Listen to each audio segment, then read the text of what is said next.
Good morning, class 8th. This will be your lecture number 1 of new chapter algebraic expression. ठीक है, तो हम algebraic expression अपना start करने जा रहे हैं. उससे पहले एक्सरसाइज 3.4 के आपके कुछ क्वेश्चंस हैं जो आपको फेयर कॉपी पे करने हैं. ठीक है, आपकी होमवर्क कॉपी पे एक्सरसाइज 3.4 के कुछ क्वेश्चंस हैं. ठीक है, एक्सरसाइज 3.4 के क्वेश्चंस हैं आपके. क्वेश्चन नंबर 1 में आपको अटेम्प्ट करना है second part, fourth part, sixth part and eighth part. ठीक है, क्वेश्चन नंबर 2 में अगेन आपको अटेम्प्ट करना है फर्स्ट, थर्ड, फिफ्थ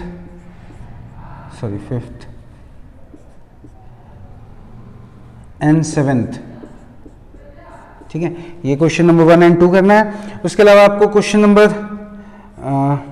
4 अटेम्प्ट करना है, 5 करना है एंड 9 करना है. बाकी क्वेश्चंस आप छोड़ दीजिए. ठीक है, बाकी क्वेश्चंस आपको नहीं करना है, इतने क्वेश्चंस आपको फेयर कॉपी पे करने हैं. ठीक है, अब हम इसके बाद स्टार्ट करते हैं अलजेब्रिक एक्सप्रेशंस. तो अलजेब्रिक एक्सप्रेशंस क्या होते हैं बेटा? अलजेब्रा का मतलब होता है बेटा mixture of constant and variable. ठीक है, mixture of constant and variable मतलब कांस्टेंट क्या होता है? कांस्टेंट बेटा आपकी वो वैल्यूज होती हैं जैसे कि आपका 2, 3, 27, 28, ये सब क्या हो जाते हैं? ये आपके सब के सब आ जाते हैं किसमें? कांस्टेंट में. कांस्टेंट का मतलब मैंने आपको कंप्यूटर में बताया था, जिनकी वैल्यू फिक्स्ड होती है. ठीक है, कांस्टेंट आपको कंप्यूटर में शायद बताया मैंने कि जिनकी वैल्यू फिक्स होती है. दूसरे होते हैं वेरिएबल्स.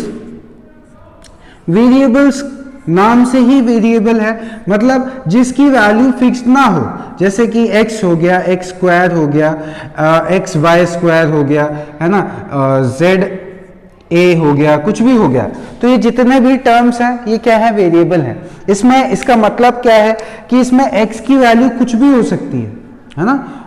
फॉर एग्जाम्पल x की वैल्यू 1 से लेके इन्फिनिटी तक हो सकती है, -1 से लेके कुछ भी हो सकती है. वो हमारे एक्सप्रेशन पे डिपेंड करेगा, जो भी हमें एक्सप्रेशन दिया जाएगा उसके हिसाब से x की वैल्यू कुछ भी हो सकती है.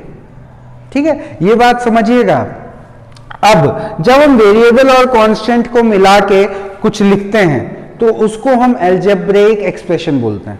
ठीक है, क्या? जब आप वेरिएबल और कांस्टेंट को मिला के कुछ लिखते हो तो उसको आप क्या बोलते हो? Algebraic expression. जैसे कि अगर मैंने आपकी एक एक्सप्रेशन लिख दी 9x square plus 4xy plus 7y square. ठीक है, तो ये क्या हुई आपकी? ये आपकी हो गई अलजेब्रिक एक्सप्रेशन. ठीक है, ये क्या हुई आपकी? Algebraic expression. ठीक, इसमें आपका 9 क्या है? कांस्टेंट वैल्यू है. x स्क्वायर क्या है? आपका वेरिएबल है. xy वेरिएबल है, y स्क्वायर वेरिएबल है. और 9, 4 एंड 7 ये आपके कांस्टेंट टर्म्स हैं. ठीक है, ऐसे ही एक और मैं आपको लिख के देता हूं.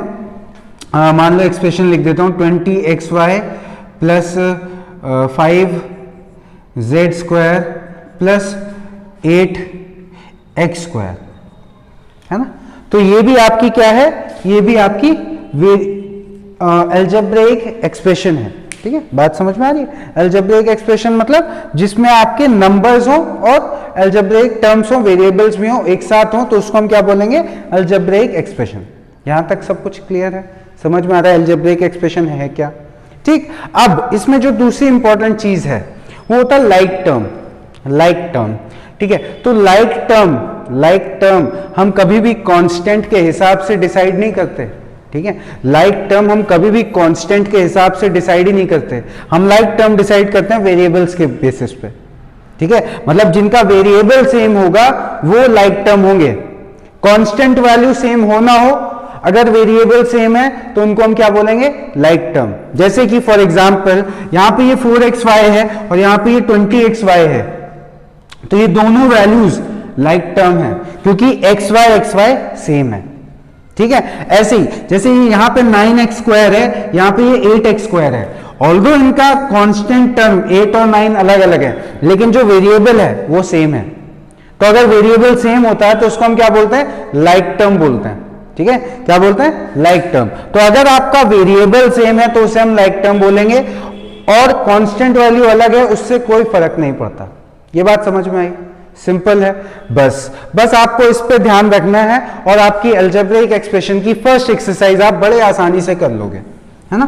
फर्स्ट एक्सरसाइज आप बड़े आसानी से कर सकते हो। जैसे कि चलिए मैं एक्सरसाइज का फर्स्ट क्वेश्चन अटेम्प्ट करता हूं, ठीक है, जिसमें है ऐड द फॉलोइंग एक्सप्रेशन, ठीक है, add the following expression.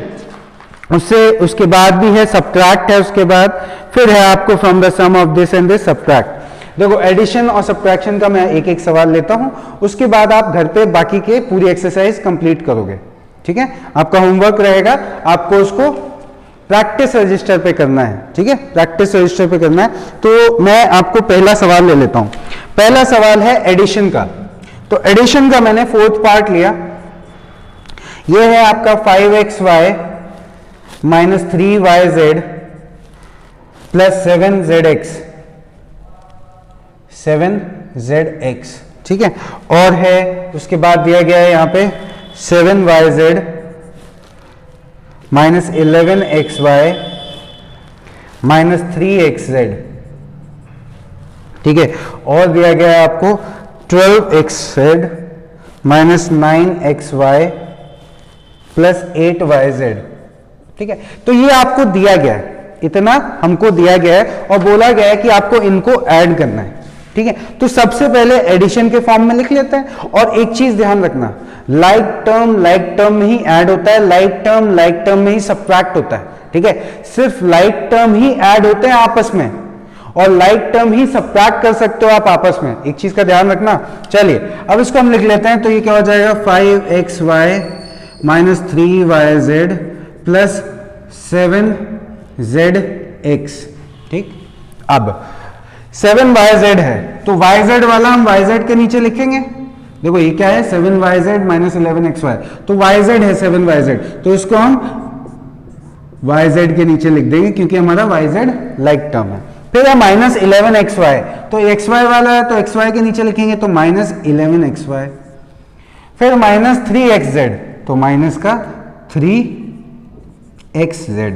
zx और xz एक ही बात होती है, ठीक है, zx हो या xz हो एक ही बात है, ठीक है, ये बात याद रखना। तो इसको zx लिख लो या xz लिख लो, एक ही बात है, ठीक। चलिए अब अगले पे आ जाते हैं, 12xz, अगेन 12xz मतलब zx, एक ही बात है। तो प्लस 12xz या zx लिख सकते हो इसको आप, माइनस 9xy, तो माइनस का 9xy आ गया। फिर है प्लस 8yz, तो प्लस 8yz आ गया। सबसे पहला काम आपको क्या करना है, लाइक टर्म्स को अरेंज करना है एक साथ, उसके बाद आपको ऐड करना है, ठीक है। सबसे पहला काम यही है कि इनको लाइक टर्म्स को अरेंज करो और ऐड करो, ठीक है। तो लाइक टर्म्स को हमने अरेंज कर लिया, अब इनको ऐड कर देना है सिंपली। अब देखो xz वाला टर्म zx और xz तो सेम ही रहने वाला है, इसका तो कोई हिसाब है ही नहीं, इसको छोड़ दो, ठीक है। हमको माइनस करते time variable as it is copy कर लेना है, ठीक। अब जो कांस्टेंट वैल्यू है इनको एडिशन और सब्ट्रैक्शन करना है। तो देखो इसमें एक माइनस है और दो प्लस है, तो 7 प्लस 12 हो जाएगा 19, बॉड मास के हिसाब से हम ऐड पहले करेंगे और सब्ट्रैक्ट बाद में। तो 12 प्लस 7 हो गया आपका 19, 19 में से 3 माइनस किया तो कितना बचा, 16, है ना। और प्लस वाला टर्म बड़ा है तो क्या हो जाएगा, ये आपका 16, वो भी प्लस का, समझ में आया। अब yz हम ऐसे ही कॉपी कर लेंगे, ठीक है। अब ऐड कर लिया हमने 7 और 8 को, माइनस 3 बाद में करेंगे, क्यों, क्योंकि एडिशन पहले होता है बॉड मास के हिसाब से। तो 7 प्लस 8 हमने किया तो कितना हो गया, 15 हो गया, 15 में से 3 माइनस किया तो 12 आ गया आपका प्लस का, समझ में आया। चलिए अब इसी तरीके से xz। अब देखो एक चीज ध्यान दो बेटा, xy हमने कॉपी कर लिया, अब इसमें प्लस का एक है, माइनस के दो हैं।